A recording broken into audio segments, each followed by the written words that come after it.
Саламатсыз ба Бердібек? Былай амандасайық енді. Иә, былай амандасайық. Антисептик алып келген. Екінші толқынға вирустың қаншалықты дайын өңірлеріңіз? Тойды кішкене тоқтата тұруға болады. Сіз бай манап достарыңыз да болады ғой енді. Сіз соларды шақырасыз ба өңірге? Келіңдер бізге. Міндетті түрде. Бірақ енді бізде ондай қалталы азаматтар көп емес. Неге пиязды брендке айналдыру? Қант қызылшасы бренд емес пе еді? Жалпы шын айтайын, мен тек қана пияз осы Жамбылдікі. Кабинеттен шықпайтын әкімдер бар қазір. Кейбір жас жігіттер келеді, жұмысқа шақырсаң, айтады, мені әкім қойыңыз дейді. Осы уақытқа дейін еңбектен келатсыз. Не жинай алдыңыз? Енді ішіңізде не бар? Мен шын айтсам, енді кейбіреулер ойлап қалады ғой, мына Сапарбаев 5 облысты басқарған, шіріген бай деп. Мен өзім ойлаймын, егер мен шіріген бай болсам, 5 облысты басқармас едім.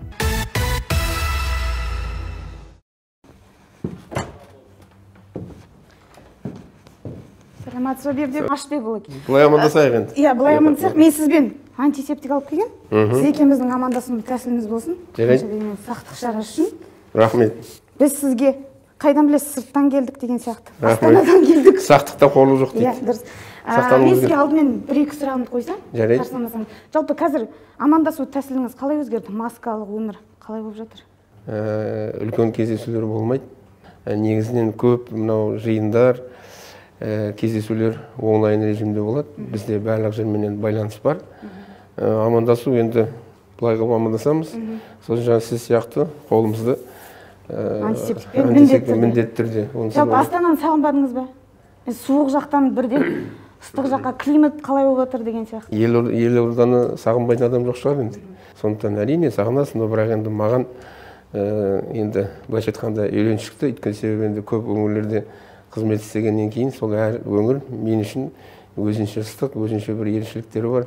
Сондықтан әрине сағыныш деген сезім болады. Енді сіздің жөніңіз бөлек енді. Қайда тапсырма берілді, сол жаққа барасыз. Отбасыңыз бұл достан кейін көшпей қойық деп айтпаймын. Иә. Отбасымыз енді үйленіп қалды. Отбасымыз дайын. Бүгін кеттік десек, чемоданды аламыз да кетеміз. Қазір енді жұмыс уақыты, барлық қарбалас. Мына отбасыға туысқандар бар, той бар, өлім жітім неше түрлі барлығына қалай уақытыңызды рационалды түрде? Біріншіден енді қазіргі заманда мынау техниканың жақсы дамығаны ғой. Балалар мен немерелер менен осы мынау жүйелер арқылы әлеуметтік желілерде олармен сөйлесеміз. Екінші енді той, өлім дегенге қазір енді бармаймыз. Сол өзіміздің көңілімізді білдіреміз. Телефон арқылы, болмаса жазбаша түрде. Ал өткен мынау демалыс кездерінде енді балдарды осында шақырып аламыз, 1-2 күн болады, содан кейін қайтады. Көрермендердің көбісі менің Инстаграмдағы Бердібек Сапарбаев қандай ата деп сұрашы дейді. Сіз қандай атасыз? Мен ойлаймын, өзімше енді жаман ата емес шығармын. Өйткені себебі немерелерім барлығы кешке жақын міндетті түрде телефон салады. Содан кейін айтады ата деп. Қанша немереңіз бар? Құдайға шүкір 5 немерем бар. Барлығына уақыт тауып жүрсіз? Енді мүмкіндігінше уақыт тауып отырсамыз, етпесек болмайды. Оларды енді сағынады ғой, қанша дегенмен балаға атаның орны ерекше, ал атаға немеренің орны ерекше. Бекерден бекер айтпайды ғой қазақтар. Немерең ана өзің балаңнан жақсы болады деп, тәтті болады деп. Сондықтан әрине оларға көңіл бөлмесе болмайды. Қайтадан Астанаға шақырса, Нұрсұлтанға келесіз бе? Оны өмір көрсетеді енді. Армысыздар, Атамекен бизнес арнасының көрермендерді. Эфирде эксклюзивтің кезекті бағдарламасы. Біздің бұл жолғы қонағымыз жалпы саяси сахнада үлкен өзіндік рөлі бар. Жамбыл облысының әкімі Бердібек Сапарбаев. Бізді қабылдап, уақытыңызды бөліп, осылай сұхбат бергенге алдын ала рахмет айтамыз. Енді алдымен офлайннан онлайнға көшу жұмыс барысында қандай екен? Қиындықтар болып жатыр ма, әлде бұл тиімді ме екен? Біріншіден құралай, мен сіздерге үлкен рахмет айтам. Осындай індетке, қиыншылыққа қарамай, уақыттарыңызды бөліп, арнайы ту сол Елордадан мына біздің Таразға келгеніңіздеріңіз үшін. Ал енді қазіргі енді заманның талабы солай. Біз енді өзіміздің денсаулығымызды, екінші қасымыздағы туған туысқандарымыздың, әріптестеріміздің денсаулығын ойласақ, онда біз осы онлайн режимде жұмыс жасауымыз керек. Өйткені себебі енді өздеріңіз көріп отырсыздар ғой енді. Өкінішке орай, мынау қайтадан індеттің көбейіп бара жатқан біздің қызметкерлер, осы қаланың мейрамханалары бар, ойын сауық орталықтары бар, соларда рейд жүргізді, тексерулер. Бірақ енді қанша деген қазақпыз ғой енді. Орынбасарыңыз тойдың үстінен түсті? Екі орынбасарым бәрі аралады, тойлардың үстінен түсті. Той деген жаңа құдалық деген ол енді тоқтайтын емес. Біз енді оларға енді айтып жатырмыз, айыппұл салып жатырмыз, басқа деген. Менің ойымша енді тойды кішкене тоқтата тұруға болады. Ол да әрине бұның енді өзінің кішкене кемшіліктері бар. Өйткені себебі біз ата-ана, мұғалімдер, балдар бұған енді дайын болған жоқ. Ешкім ойлаған жоқ қой, осылай болып қалады деп. Сондықтан осы жерде әсіресе мына білімнің сапасы жөнінен кішкене сұрақтар бар. Сондықтан менің ойымша қиындығы бар, но бірақ ертең оның өзінде бір жемістері болады деп ойлаймын. Мына оқу демекші, жалпы интернет мәселесі қазір барлық аймақта қиын болып жатыр ғой. Білініп қалды интернеттің ауылдарда жоқ екені. Сіз WhatsApp-пен оқуға қалай қарайсыз жалпы? Біздің көптеген елді мекендерде байланыс жоқ. Байланыс жоқ болғаннан кейін, оның кейін интернет жұмыс істемейді. Болмаса істесе де оның жылдамдығы болмайды. Қазіргі таңда біздің өңірде 442 мектеп бар. Соның 228-і ғой деймін, яғни 50% бұрынғы дәстүрлі форматпен оқып жатыр. Одан кейін ең негізгісі барлық санитарлық талаптарды сақтауға болады. Яғни бір класста 15-тен астам бала отырмау керек. Бір бала менен бір баланың арасы 1,5 метр болу керек. Біз қазір әр отбасыға бір компьютер береміз. Өйткені себебі, егер ол отбасында 5 бала болатын болса, 5 компьютер беруге, оны біз алып бере алмаймыз. Біз енді қазіргі таңда бір 70-80% қамтамасыз еттік. Біздің енді соларды алып келетін өзіміздің келісілген компания бар. Сол компания осы айдың аяғына дейін қалғандарын алып келеді. Бізге где-то бір 180 мыңдай керек. Сондықтан енді ол енді қазір оқу процесі солай жүріп жатыр. Енді қазір көреміз жағдайдың қалай болатын. Біздің мектептеріміздің барлық енді дайын. Қанша дегенмен енді білеміз ғой, ол бала үйде отқаннан кейін, әке-шешесі қасында болғаннан кейін, оның басқа болады екен. Егер ол мектепте болса, қасында жаңа мұғалім болса, онда оның білімге деген талпынысы басқа болады. Қанша дегенмен ол мектепті, класты, мұғалімді бала сезіну керек. Сол кезде ол әсіресе біздің енді айтып жүрген бірінші сыныпқа баратын балдар, одан кейін бастауыш сыныптың балдары. Денсаулық сақтау министрі айтты, кішкене қауіп бар.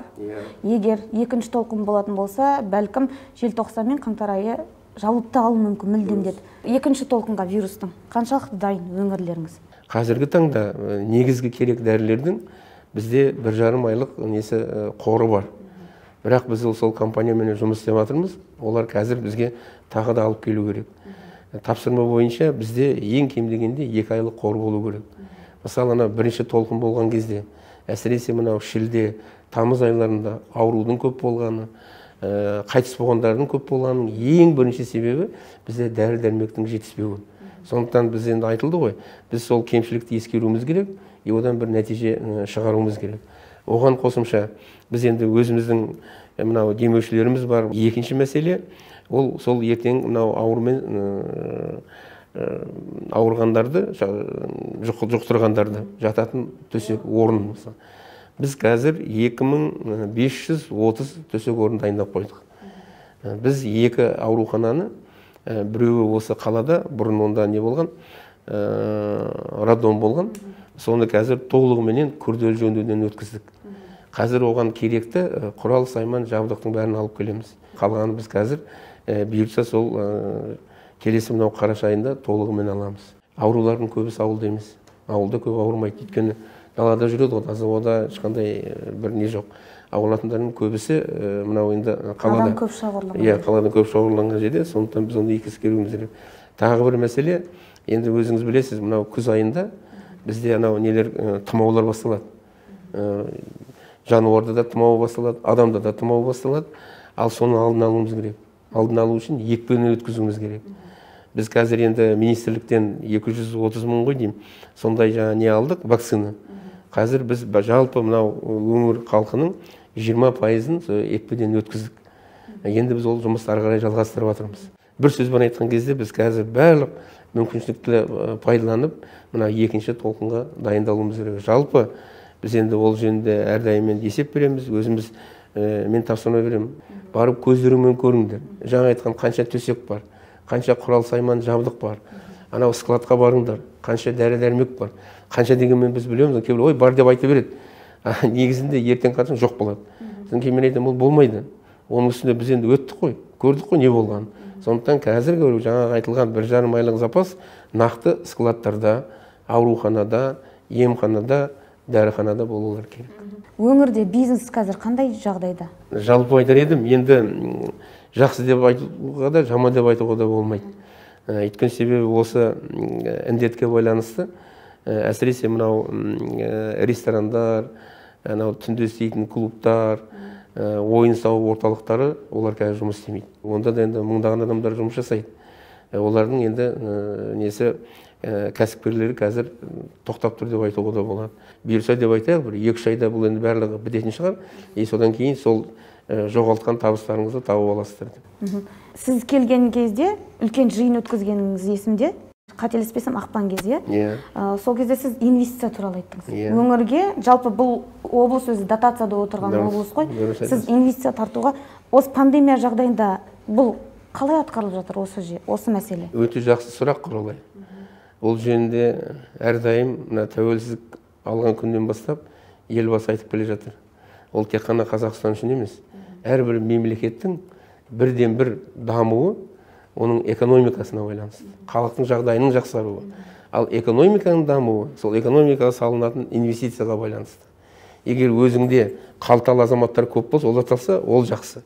Бірақ енді бізде ондай қалталы азаматтар көп емес. Бірақ байлығымыз жетеді. Бірақ ол байлықтың барлығы жердің астында. Оны шығару керек, өңдеу керек, сату керек. Бізде енді ең үлкен жоба қазіргі таңда ол Еврохим деген бар. Мына Ресейдің компаниясы, ол мына минералдық тыңайтқыштармен айналысатын компания. Енді баспасөзден сіздер білесіздер, екі жақты үкіметаралық келісімге қол қойылды. Қазір ол келісім Ресей жағынан да, біздің жақтан да неден өту керек? Парламенттен. Мынау кімнің, Еврохимнің бізге салатын инвестициясы $1 миллиард салу керек. Екінші Түркиямен жұмыс істеп жатырмыз. Олар где-то $300 миллион инвестиция салу керек. Ана бізде не деген бар? Сода шығаратын, Казсода деген бар. Түркияның Илдрим деген үлкен бір компаниясы бар. Ол дүниежүзіне белгілі, сонымен жұмыс істеп жатырмыз. Сондықтан ол енді әрине тоқтамайды, арға жалғасады. Енді сіз қанша дегенмен үлкен қызметте жүрген адамсыз, сіз бай манап достарыңыз да болады ғой енді. Сіз соларды шақырасыз ба өңірге? Келіңдер бізге. Міндетті түрде. Мен оны баяғыда 90-шы жылдары Оңтүстік Қазақстан облысында әкім болып жүрген кезде туған жерге тағзым деген акция бар, білесіз. Содан бастағанбыз. Бүкіл сол мынау Оңтүстік Қазақстан облысына шыққан азаматтарды шақырып, сол кезде, қиын кезде, менің есімде бар, 100-ге жуық біз мектеп салғанбыз. 20-ға жуық анау мәдениет ошақтарын, денсаулық сақтау, соның барлығы сол жаңа өзіңіз айтқан қалталы азаматтардың көмегімен. Одан кейін оны біз енді басқа өңірлерде де енді жалғастырдық. Бұл өңірде де біз қазір солай жұмыс істеп жатырмыз. Әрине, олардың бәрін біз енді шақыра алмадық бұл жерде, бірақ әрқайсыменен онлайн байланыс арқылы әрқайсысына мен хат жаздым. Осындай бізге ұсынысымыз бар. Сіз келіп бізге осындай жұмыс жасаңыздар деп. Өңірде енді қай сектор субсидияға ие болып жатыр? Қант қызылшасы, қателеспесем. Біз енді қанша дегенмен біздікі аграрлы индустриялық өңір ғой. Бағана Құралай сіз дұрыс айтып кеттіңіз, өкінішке орай, қазіргі біздің экономикамыз жақсы емес. Дотацияда отырған облыс, орташа жалақы жөнінен республикадағы ең төменгі жалақылардың біреуі. Біздің соңымызда Солтүстік Қазақстан, Түркістан облыстары, одан кейін біз анау жер қойнауын пайдаланушылар бар ғой. Бізбенен келісім шартқа отырған, солардың өзіне алған міндеттемелерін орындау. Екіншісі бізде тағы не бар? Қазіргі геологиялық барлауларға сүйенетін болсақ, солардың зерттеуіне. Бұнда көп мұнай. Қаратаудан шықты, Қаратау, Сарысуский деген не бар? Сол жақтан. Соларды біз қазір пайдалануымыз керек. Бұл жерде күмісте, мыста, мырышта, алтында жеткіліктен. Бірақ оған жаңағы инвестиция тартуымыз керек. Сондықтан біз қазір енді соны бірге өткізіп, соны ары қарай жұмыс жасап қойып жатырмыз. Ал енді ауыл шаруашылығы, әрине, ауыл шаруашылығында бізде енді жеріміз жеткілікті. Бізде ауыл шаруашылығының барлық өнімдерін өндіруге болады. Біздің енді ең негізгі қазіргі мән беріп атқанымыз ол мынау тамақ өніммен. Ең бірінші біз өзіміз тамақпен қамтамасыз етуіміз керек, азық-түлікпен деймін. Шеттен әкелетіндерді азайтуымыз керек. Керісінше біз шетелге экспорттауымыз керек. Оған біздің барлық енді мүмкіндіктеріміз бар. Ол үшін жаңағы өзіңіз айтқандай мемлекеттің қолдауын пайдалануымыз керек. Яғни субсидия. Жаңа сіз нені айтып қалдыңыз? Қант қызылшасын. Қазақстанда 2 облыс қант қызылшасын егетін. Алматы облысы біздің облыс.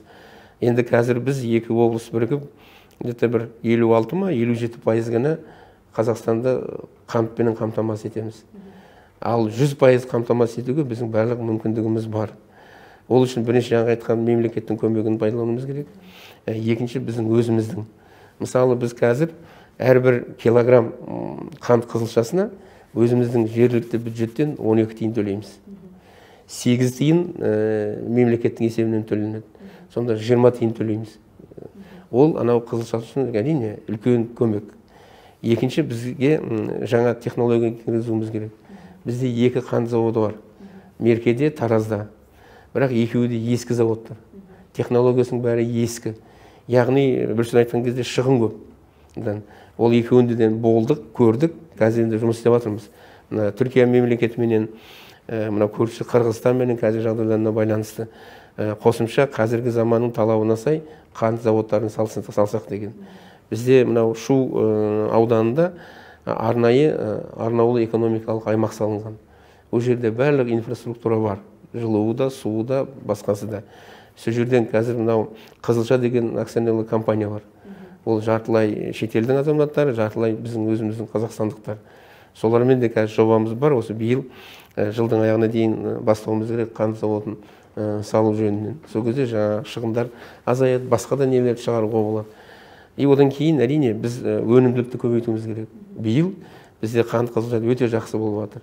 800-900 центнерден алып жатыр гектарына. Ол өте жақсы өнім. Бірақ онарға алуымыз керек. Ол үшін тұқымды жақсартуымыз керек. Еккен кезде біз үшін әрине ең үлкен мәселе ол су мәселесі. Қанша дегенмен біз жылына 1 миллиардтай куб суды көрші Қырғызстан мемлекетінен аламыз. Мына соңғы 2 жылда қуаңшылық болды. Тек қана бізде емес, оларда да су аз. Мысалы, биыл бізде біраз проблема болып қалды суға байланысты. Соның салдарынан деп айтуға болады. Былтырғымен салыстырғанда біз 1,5 мың гектардай қызылшаны аз ектік. Но бірақ өнімнің арқасында алатын қызылшамыз былтырғы жылдан көп болады. Малға да беріп атқан мысалы субсидия бар. Біз соның барлығын пайдалануымыз керек. Оның үстіне оны халық жақсы түсініп отыр. Мен айтамын, біз қызылша, пияз, картоп, балық, бал, сосын кейін құлпынай, алма, осыларды көбейтуіміз керек. Оған біздің барлық мүмкіндігіміз бар. Кезінде Меркенің алмасы мен балы бүкіл Совет үкіметіне белгілі болған.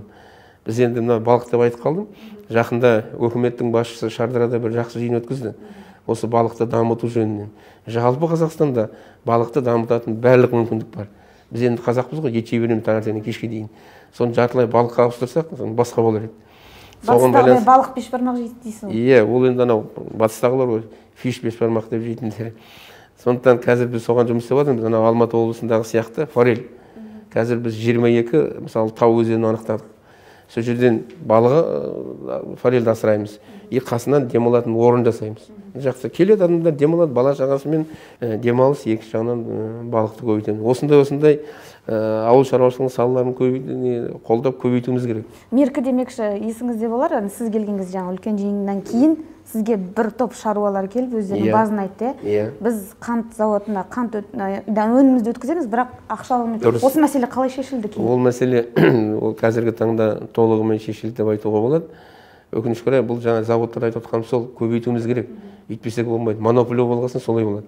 Ана ол сол кезде 1 миллиард 200 миллион қарыз болатын. Завод қызылшашыларға. Қызылшашылар маған кездескенде айтады. Біз дейді несие алдық. Несиені қайтаруымыз керек бірнеше.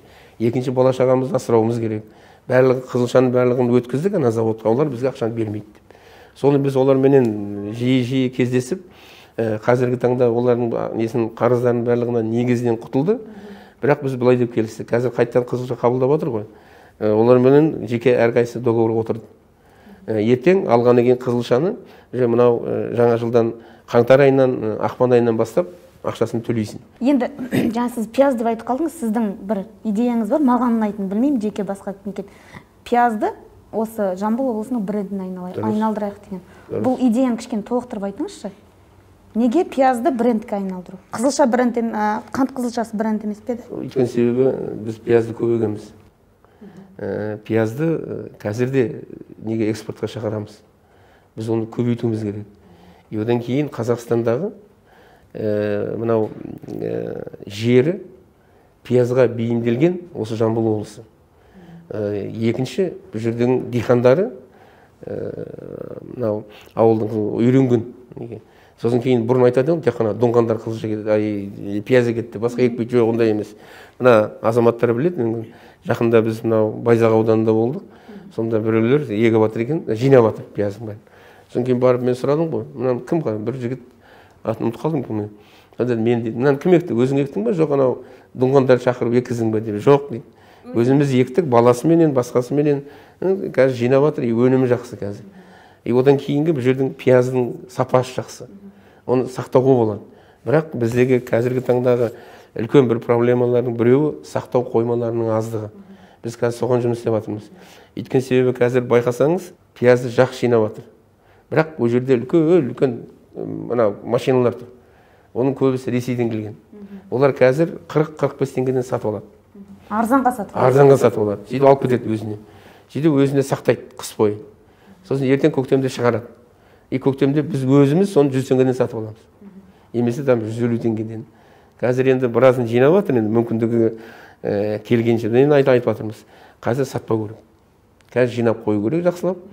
Содан кейін ертең уже көктемде сату керек. Сол кезде жақсы пайда табасыңдар. Жалпы өзіңіз келгеннен кейін осы базар маңын аралап көрдіңіз бе? Сондағы тауарлардың қанша бөлігі сырттан келеді екен? Мен келген кезден бірнеше жексенбі күні базарға бардым. Жерде ауыл береке деген базар бар, үлкен базар. Сондағы байқаған сұрайым ғой. Мынау пияз қай жақтікі? Жамбылдікі, жарайды. Картоп қай жақтікі? Павлодар. Сәбіз қай жақтікі? Мысалы, Шымкент. Тағы басқа қай жақтікі? Қарағанды. Сонда ішінде тек қана пияз осы Жамбылдікі. Сосын кейін мен өшеде бір жиналыс өткіздім, шаруаларды жинап. Сонда айтам, қалай? Біз говорим, картоп сатып аламыз. Сәбізді, капустаны. Сонда не болғанымыз? Мен түсінем, мысалы, күріш сатып алу. Бізде күріш жоқ. Болмаса анау гречка. Гречка бізде өспейді. Оны сатып алуға болады. Басқасын қалай деп. Сондықтан ол енді қазір біз соған жұмыс істеп жатырмыз. Сол үшін біз не жасадық? Баланс производства потребления деген бар. Ол біз не шығарамыз? Не шығармаймыз? Нені сырттан алып келеміз? Ол үшін не істеуіміз керек? Біздің ең негізгі мақсатымыз жаңа жасағандағы балансты. Сол өзімізде шығармайтынды өзіміз шығаруға жұмыс істеуіміз керек. Табыс демекші, қазір Қырғызстандағы жағдай белгілі. Сіздердің өңірлеріңіз онымен шекаралас өңірсіздер. Яғни кіріс, арыс, беріс, транзиттің өз қаншама. Қордай бекетінде транзит мәселесі қалай болып жатыр? Қазір жалпы Қордай бекеті ашық па, жабық па? Қазіргі таңда Қордай бекеті жабық. Өйткені себебі онда үлкен күрделі жөндеу жұмыстары жүріп жатыр.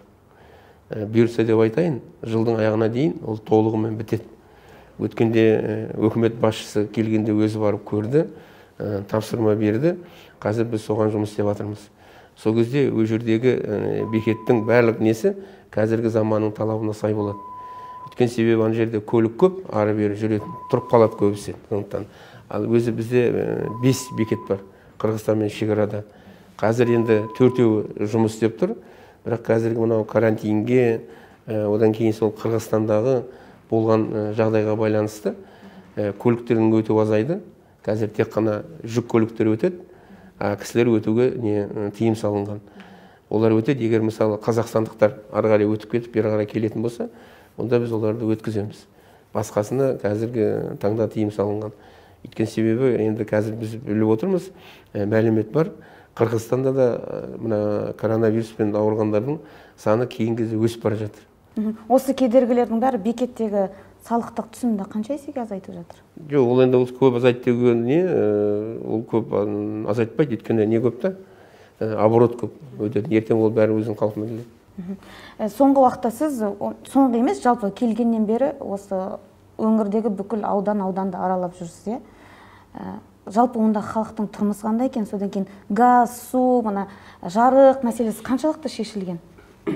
Менің жұмыс тәсілім солай. Мен өзімнің қызметкерлерімден соны талап етем. Әрбір басшы халықтың жағдайын жақсартамын десе, өз көзімен барып көру керек. Одан кейін барып тиісті шаралар қолдану керек.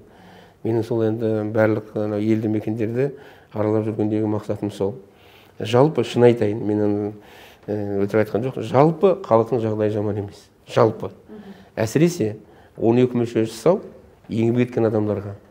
Өйткені себебі жер бар, су бар. 12 мүшең сау болса, егін ек. Егін егу мүмкіншілік болмаса, мал ұста, басқа деген. Мысалы, жаңа айттым ғой, Жайлаукөл. Жайлаукөлде бәрін есептегенде 3 ауыл өзі. 3 ауылда 1000-дай халық тұрады.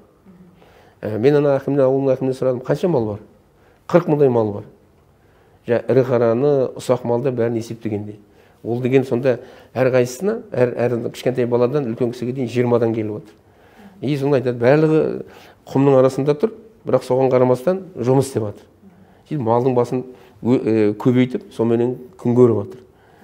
Ал енді мемлекеттің негізгі міндеті, биліктің, ол сол ауылды, жаңа өзіңіз дұрыс айттыңыз, сумен, жылумен, жарықпен, әлеуметтік жолмен, әлеуметтік нысандармен қамтамасыз ету. Жалпы бұл жөнінде де жағдай жаман емес деп айтуға болады.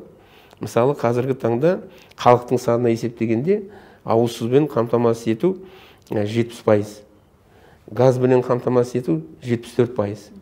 Біздің енді міндетіміз жылда ең кем дегенде 5%-ға өсіріп отыруымыз керек. Биыл газды біз одан да көбейтеміз қамтамасыз етуді. Ал енді кейбір алыс ауылдар бар, мысалы. Оларға газ, су құбырын тарту үшін 100 шақырымға тарту керек, мысалы. Ол ертең алтын болады.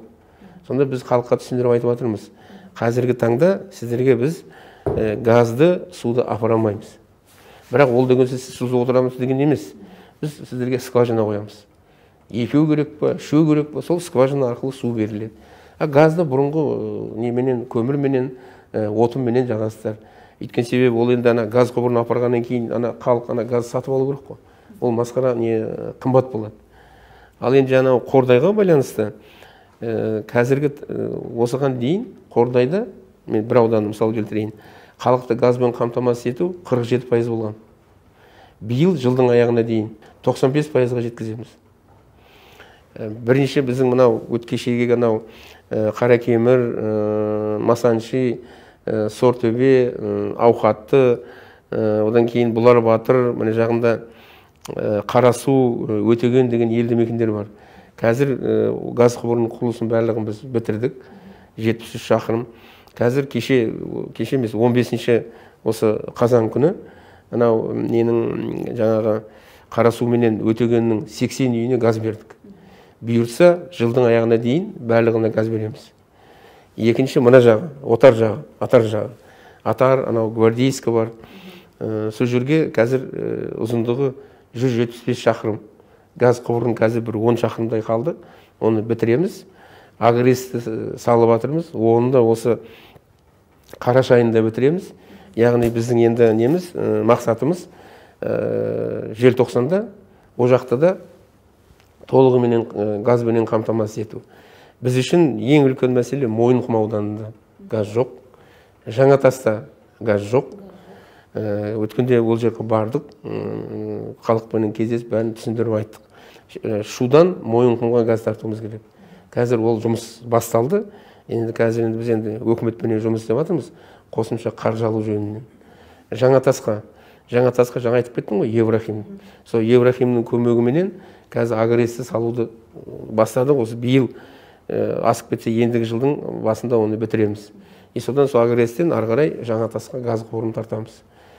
Сол газ құбырының арқасында 12 ғой дейм, 14 па Сарысу ауданының елді мекені газбенен қамтамасыз етіледі. Дәл осындай жұмыс неменде жүріп жатыр. ауыз сумен қамтамасыз ету. Биыл бір жақсы болған айтып отырмын ғой. Мына індеттің, дағдарыстың бір жақсы жақтары да болды. Мынау халықты жұмыспен қамту бағдарламасы бар ғой. Жұмыспен қамту жол картасы. Соның нәтижесінде біз көп ақша алдық. Где-то бір 170 миллиардтай ақша алдық. Соның біразын біз жолға, газ, суға жұмсадық. Біз тек қана осы бағдарламалардың анау ауыл ел бесігі, нұрлы жол, нұрлы жер, жұмыспен қамту дегендердің нәтижесінде биыл 36 мың адамды жұмысқа тарттық. 22 мың тұрақты жұмыс орны ашылды. Соның нәтижесінде біз жұмыссыздардың санын көбейткен жоқпыз. Қазіргі таңда мына 9 айдың есебі бойынша мынау экономикалық белсенді адамдарға шаққанда жұмыссыздардың деңгейі 4-9. Біздің өңір бойынша. Республикада 5. Соған ең негізгі жаңағы мемлекеттік бағдарламалардың көмегі. Сіз енді 5 өңірде басшы, үкіметтің деңгейіне дейін жеттіңіз басшылық қызметтегі. Жалпы осы жұмыстарыңызды саралайтын болсақ, қай өңір сізге, қалай айтсам, көңіліңізге жақындау, қолайлылау, басқаруға тиімділеу, жоқ әлде әр өңірдің өзінің бір ерекшеліктері бола ма? Маған барлық өңір бірдей, жаңа дұрыс айттыңыз, әр өңірдің өзінің ерекшелігі бар. Ол ғасырлар бойы мысалы қалыптасқан. Мысалы енді шығыс пенен оңтүстікті салыстырамайсың ғой. Қанша біз қазақпыз дегенмен, бірақ қазақтың ішінде де жаңағы дәстүр, салт кішкене сол тұрған ортаға байланысты кішкене бір өзінің ерекшеліктері болады. Сондықтан маған 5 өңірдің 5-еуі де ыстық әрине. Бірақ 5-еуінің әрқайсысының өзінің орны бар. Мысалы Тараз сізге несімен ерекше көрініп жүр қазір? Тараздың жалпы халқының ниетімен пейілі. Қанша дегенмен енді оңтүстік қой енді. Сол жағынан екінші мына тұрған жері қолайлы. Өйткені себебі бір жағынан енді транзиттік өңір. Екінші бағана айтып кеттім ғой, байлығы бар. Бірақ сол байлықты пайдалануымыз керек. Халық еңбекқор, оны да пайдалануымыз керек. Осы тәжірибеңізге сүйене отырып, жас әкімдерге қандай кеңес бересіз? Мысалы, көбісі кабинеттен шықпайтын әкімдер бар қазір. Кабинеттен шықпай, телефонмен жұмыс істесең, онда болмайды. Сондықтан жас басшыларға мен әрдайым айтып жүрмін, бірінші соған болу керек. Екінші, ерінбеу керек. Таңның атысы, күннің батысы жұмыс істеу керек. Одан кейін ең үлкен мәселе ол дүниеге қызықпау керек. Арың таза болу керек. Егер сенің арың таза болса, дүниеге қызықпасаң, жаңағыдай жұмыс істейтін болсаң, халық сені әр уақытта қолдайды. Қанша бір енді айқайлап, шулап жатқанменен шықсаң да мынау бәленше ғой дейді. Егер сен өзің жаңағы алғыш болсаң, өзің жаңағы жұмыс істемейтін болсаң, онда әрине халық сен айтқанын тыңдамайды, қолдамайды. Осы уақытқа дейін еңбектеніп келатсыз. Не жинай алдыңыз? Мен жеке мүлкіңізге қатысты сұрап отырмын. Меншігіңізде не бар? Меншігімде үйім бар, көлігім бар, Астанада. Одан кейін бала шағам бағана айтқан немерелер. Мен шын айтсам, енді кейбіреулер ойлап қалады ғой, мына Сапарбаев 5 облысты басқарған шіріген бай деп. Мен өзім ойлаймын, егер мен шіріген бай болсам, 5 облысты басқармас едім. Онда маған сенім болмас еді. Мен өзім ойлаймын, әр уақыт айтам, қаш айтқан кезде Құдайға шүкір тәубе деп. Мүмкін сол менің тазалығым шығар енді. Егер мен таза болмасам, мен шын айтқан кезде енді осындай жасымда мен 5-ші облысқа әкім болып жүрмейді ғой. Соны енді өзім ойлаймын кейбірде. Мен сізге айтып едім, Инстаграмда мен өзім сауалнама жүргіздім. Бердібек Сапарбаевқа қандай сұрақ қоясыңдар деп. Сол кезде халықтың бір сұрағаны, менің тіпті әріптестерім де айтты. Сізді негізі сыртай кризис менеджер деп атайды. Оны өзіңіз естіп жүрген шығарсыз. Бір жерде шу бола қалса бітті, сізді жібереді шешуге. Неге? Мүмкін енді халыққа жақындау шығармын. Халықтың арасында кішкене болса да бір беделім бар шығар. Содан кейін халық тыңдайтын шығар. Жаңа айттым ғой, халық қалай тыңдайды. Егер халықпен таза қоян қолтық жұмыс жасасаң, халық сені тыңдайды. Содан кейін тағы мені бір қызықтыратын сұрақ, сіз Ақтөбеден әкім болып кетіп жатқан кезде сізді аэропортта бүкіл қауым ән-күймен шығарып салды. Сол кездегі ішкі сезіміңіз қандай болды? Мен ойлаймын, әрбір азамат үшін ең бір қымбат ұмытылмас сезім ол халықтың саған деген көңілі, саған деген шын не деп айтсам ықыласы. Мысалы мен ойлаған жоқпын, оны ешкім айтқан да жоқ, бірақ енді мен кететінді білдім. Жарлық шықты басқа деп, сол аэропортқа келіп солай шығарып салғандар, әрине ол мен үшін бір жағынан енді үлкен ғанибет.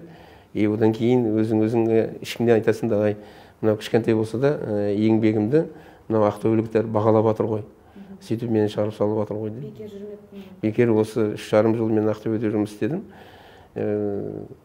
Значит, бір кішкентай болса да халыққа бір пайдасы тиген шығар, нәтижесі болған шығар деп. Дәл осындай жағдай мысалы Шығыс Қазақстан облысында болды. Мен де шығыстан кетіп бара жатқан кезде осылай жағдайлар болған. Енді олар көп емес, сондықтан ол біздің халық әр уақытта еңбекті бағалайды. Енді мен сұхбатымызды жалпы жастардың тәрбиесімен аяқтағым келіп отыр, өйткені әкімдердің ішінде, жалпы шенеуніктердің ішінде осы мәселені қозғап жүрген бір өзіңіз ғана. Жастарды тәрбиелеу. Сіз Қордайдағы жағдайдан кейін де осы жерге келдіңіз. Қаншалықты өзгерді қазір ондағы жағдай? Жалпы жастарды тәрбиелеу үшін қалай болу керек? Сіз бір рет ата-аналар өздерінің балаларына қарамайды деп айтып едіңіз. Дұрыс. Енді әрбір ұлттың, мемлекеттің болашағы жастар ғой. Ертең солар келеді біздің орнымызға. Енді жаңа айтып қалдым ғой, көрші мемлекет. Көрдіңіз ғой ішінде кімдердің жүргенін. Анау басқа да мемлекеттерде мынау көшеге, алаңға шыққандардың ішінде кімдер жүр? Негізінен жастар жүр. Өйткені себебі қанша дегенмен жастар олар еліктегіш. Көп ары қарай ойламайды, біреу айтса кет десе кетіп жүре береді. Сондықтан біз жастарға әрине көңіл бөлуіміз керек, өйтпесе болмайды. Сондықтан менің әрдайым айтатыным, кейбірде қарап отырсаң, қарның ашады. Шынын айту керек, енді бәрі деп айта алмаймыз. Бізде ақылды, білімді, ойлы жастар көп. Бірақ арасында жаңағы жалқаулар бар, дүние қызығатындар бар, түк істемей ақша тапқысы келетіндер бар, бірден бастық болатындар бар. Мен енді өмірімді көріп жүрмін ғой. Кейбір жас жігіттер келеді, жұмысқа шақырсаң, айтады, мені әкім қойыңыз дейді. Болмаса орынбасар қойыңыз дейді, өзіңізге тағы басқа. Мен айтамын, айналайын, кішкене жұмыс істесейші, өмірді көрсейші қалай екенін. Одан кейін барып боласың. Барлығы қана сенің өзіңе байланысты. Сосын әрине тағы бір ойландыратын мәселе, ол мынау ата-аналардың жауапкершілігі. Ол жөнінде енді өздеріңіз естіп жүрсіздер. Мен өзім, оны мен ешкімге жалтақтамай қатты айтамын. Өйткені себебі бәрі деп тағы айтуға болмайды. Кейбір ата-аналар бала шағасына қарамайды. Әсіресе қыздарға. Түнде сағат 1-де, 2-де келеді. Мен сұрақ қоямын шешесіне. Сіз неге қызыңыздан сұрамайсыз? Сен 12-де, 1-де қайда жүрсің? Одан кейін қызыңыз арақ ішіп келді, темекі тартып келді. Сол кезде неге қызың айтпайсың? Айналайын, сен ертең ана боласың.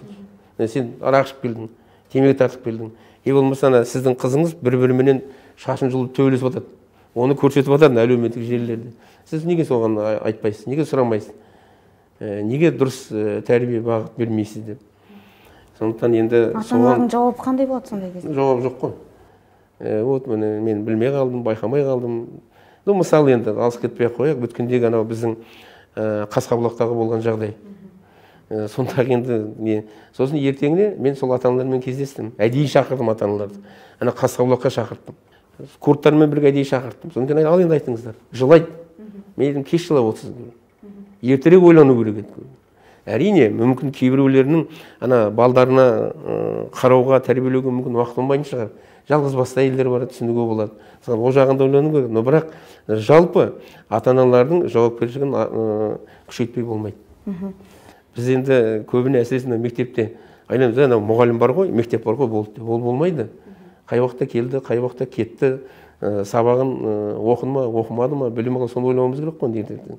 Мысалы, анау кешегі былтырғы қабылданған мына нелердің ұстаздардың статусы деген заң қабылданды ғой. Сонда арнайы статья бар. Ата-аналардың жауапкершілігі деген. Біз соны күшейтуіміз керек. Содан кейін менің өзім ол принципім ойым осы жерде жасап жатқан. Кішкене моральдық жағынан да. Мен қазір айтып жатырмын. Жаңағыдай кім нағылды? Ата-анасын жазыңдар. Әкесі мынау, шешесі мынау. Көрсін, ағайын, туысқандары, достары. Ананың қалай балаларына тәрбие беріп жатқанын. Мысалы, 7-8 кластың баласы бір балаға пышақ салады, өлтіреді. Сонда мен сұрақ қоямын, сен неге білмейсің, ана балаңның қалтасында не бар? Анау сумкасында не бар? Неге пышақ жүреді сумкасында? Егер сіз соны қарасаңыз, пышақ болмас еді. Егер ол 7-ші класста қанша 14-тегі 15-тегі бала қазір адам өлтірсе ертең не болады? Ертең ол бейшара отырып түрмеге бітті ғой. Содан кейін 5-6 жыл отырғаннан кейін ол нағыз ары қарайдан кейін жаңағы қаншер болып шыға келеді. Бірақ оған жаңағыдай кішкене не жоқ, жауапкершілік жоқ. Соны жақсы ойлануымыз керек. Соңғы сұрағым болсын, жалпы немерелеріңіздің болашағын қандай қылып көресіз? Олардың енді болашағы енді жаман болмайтын шығар. Оның үстіне біздің қанымызға сіңген нәрсе. Біз текті ұлтпыз. Біздің балдарымыздың көбісінің бастары жақсы жұмыс істейді.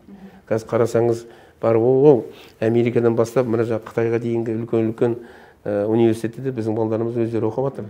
Көптеген анандай математиканың олимпиадаларында жүлдегер болып атанады. Ол жаңағының емес қой. Мысалы, мына біздің Димаш Құдайбергеннің өзі, қараңыз енді, бүкіл дүние жүзіне қазақтың атын шығарып жүр. Оның бір мына несіне сіңген қасиеті бар. Ол Қытай бола ма, Америка бола ма, қайда барса да міндетті түрде қазақша сөйлейді, қазақша өлең айтады. Димаштың әнін тыңдайсыз ба? Әрине тыңдаймын, өйткені себебі Ақтөбеде Димашқа кішкене қатысымыз бар ғой. Содан кейін тыңдаймын. Қазақтың атын шығарып жүргеніне қуанамыз. Бердібек аға, үлкен сұхбат беріп осылай тығыз уақытыңыздан бізге уақыт бергеніңіз үшін сізге үлкен алғыс айтам. Тараз халқы, жалпы Жамбыл халқы да сізді Ақтөбе мен Шығыстағыдай ән күймен кезі жеткенде шығарып салсын деп тілеймін. Сізге үлкен рахмет. Рахмет Құралай сізге, мына сіздің әріптестеріңізге арнайы уақыт бөліп келгендеріңіз үшін жақсы сұрақтар қозғадыңыз. Шын айтсақ, шын көңілден біраз нәрселер айтылды. Құрметті көрермендер, мен сіздердің естеріңізге салайын, бұл эксклюзив бағдарламасы болатын. Біздің бүгінгі қонағымыз Жамбыл облысының әкімі Бердібек Сапарбаев болатын. Көріскенше күн жақсы болсын.